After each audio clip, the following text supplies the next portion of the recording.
Assalamualaikum warahmatullahi wabarakatuh.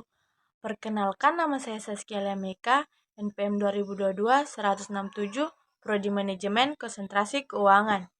Di sini saya ingin mempresentasikan proposal yang berjudul Pengaruh Good Corporate Governance dan Intelektual Kapital terhadap kinerja keuangan perusahaan perbankan yang terdaftar di Bursa Efek Indonesia periode 2020-2023 dan dosen pengampu Ibu Isma SEMAAK. Bisnis real apapun pasti bisa menghasilkan keuntungan dengan meningkatkan kinerja keuangan. Mencapai hasil membutuhkan karyawan yang kompeten yang dapat menciptakan nilai tambah bagi perusahaan. Tenaga penjualan dan personel kunci juga semakin fokus untuk meningkatkan kinerja bisnis. Tujuannya agar tidak kehilangan kepercayaan masyarakat dan investor sehingga laba perusahaan terus tumbuh. Standar akuntansi keuangan. Laba bersih profit sering digunakan sebagai ukuran kinerja. Terkait dengan evaluasi kinerja, laba pada laporan keuangan sering digunakan sebagai acuan untuk menilai kinerja keuangan suatu perusahaan. Permasalahannya, perusahaan yang membangun bisnisnya hanya berdasarkan aset berwujud tanpa memperhatikan pengetahuan dan teknologi yang dimiliki oleh suatu perusahaan. Persaingan antar perusahaan tidak hanya bergantung pada kepemilikan aset berwujud, tetapi juga terkait dengan pengelolaan aset tak berwujud. Karena alasan ini, perusahaan semakin menyadari pentingnya aset pengetahuan sebagai salah satu bentuk aset tak berwujud.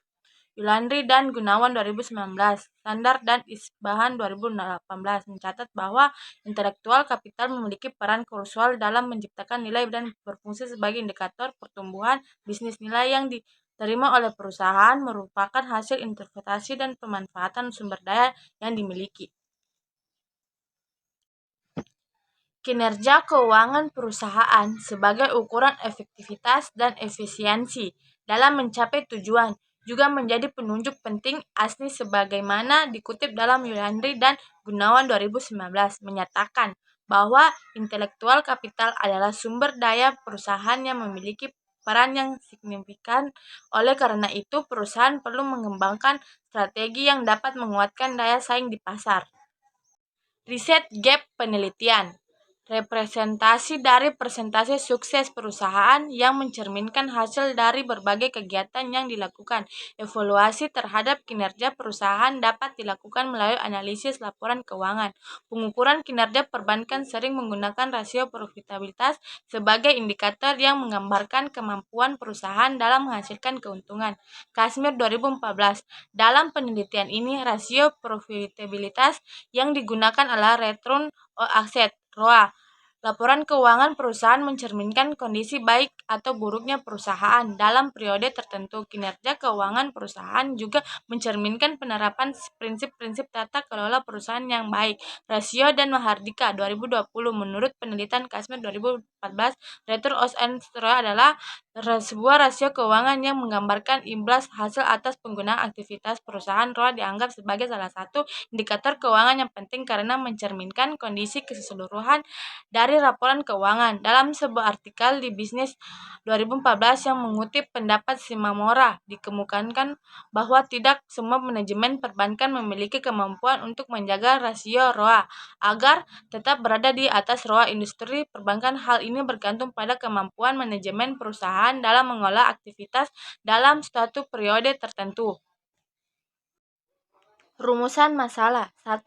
Apakah good corporate governance berpengaruh terhadap kinerja keuangan ROA perusahaan perbankan yang terdaftar di Bursa Efek Indonesia periode 2020-2023?